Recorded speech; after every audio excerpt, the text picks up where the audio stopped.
Alright guys, it's that time again. Which is better? And it will be an Ozzy Osbourne special. No More Tears versus No Rest for the Wicked.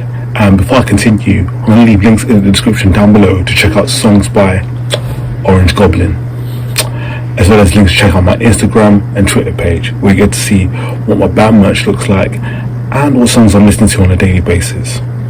The album, No More Tears. This was the second album to feature guitarist Zakk Wylde. Now compare this to his first album, 1988's No Rest for the Wicked, which we'll get to in a moment. This album sounds a lot heavier. No More Tears was supposed to be Ozzy's last album and was called a day after the tour and released Live and Loud. This album contains songs co-written by Motorhead's Lemmy Kilmister, and some of the heaviest songs on this album are Mr. Trinket Train, Desire and Hellraiser. While plays with a sick tone on these, as well as bassist Bob Daisley and the late drummer Randy Castillo, R.I.P., filling the rhythm parts very well, and they are heavy. Zakk Wylde's playing style will be heard in later Ozzy albums and eventually his current band Black Label Society, but not as much as on his later work. The album featured two ballads, Mama I'm Coming Home and The Road to Nowhere. These songs with the music really helped to place the feel on the song and helped bring out the feeling of the lyrics and Ozzy singing.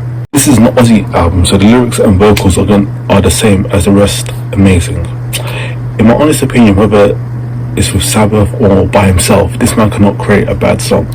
Just as his usual vocals flow over the music, making the perfect connection, the lyrics on this album deal with a normal subject minus 3 songs. The ballad Mama I'm Coming Home. Yes, Ozzy has done a couple of ballads before this album, but this one is a little different since it deals with more of the family side of him that we really didn't get to see at this point in his career. The song Road to Nowhere. Now, the reason I'm saying this one is because something about it seems, well, to myself at least, that it should have been on a previous album, Bark at the Moon, since it sounds like the trap place he felt when his former guitarist Randy Rhoads passed away in 1982. May he rest peacefully.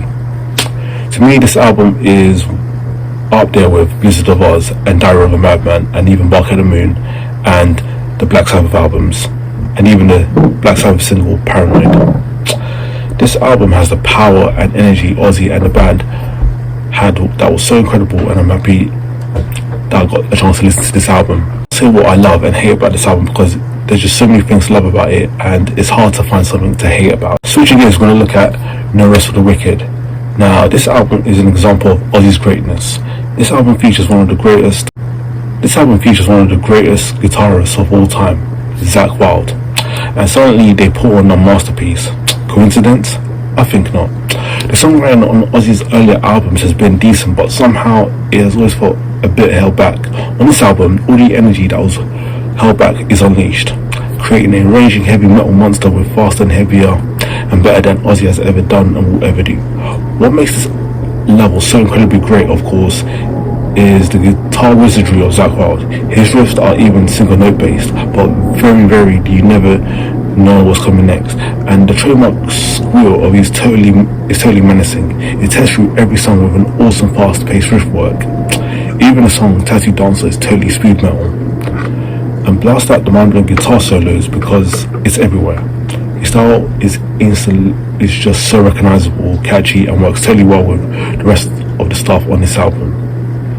Because Zakk Wylde is not the only one who's kicking major butt on this album. Randy Castillo lays down some really cool memorable drum work, and Bob Daisley's bass lines are very well written and executed. But the big surprise here is Ozzy, who actually sounds really good. He no longer sounds whiny or over-emotional or otherwise. He gains tons of attitude and sounds way more powerful and even evil to a certain degree. Check out the song Blood, Path and Paradise if you want to know what I mean.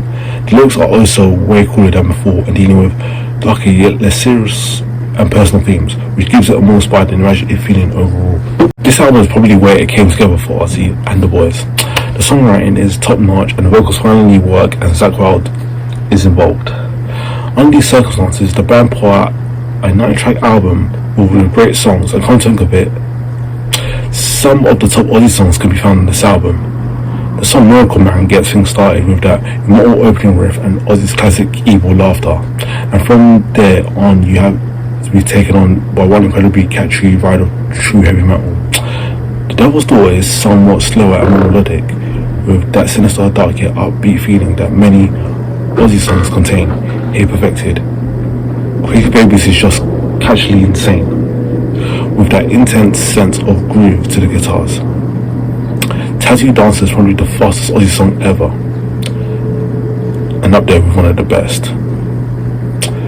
Demon Alcohol is dark, catchy, evil, and totally out of this world. And of course, we have the greatest Ozzy song of all time, which is namely Blood Path in Paradise, but the atmosphere is so damn sinister, and the riff work is awesome, especially with that scream out breakdown towards the end of every verse. The chorus is evil as hell, and the solo is nuts.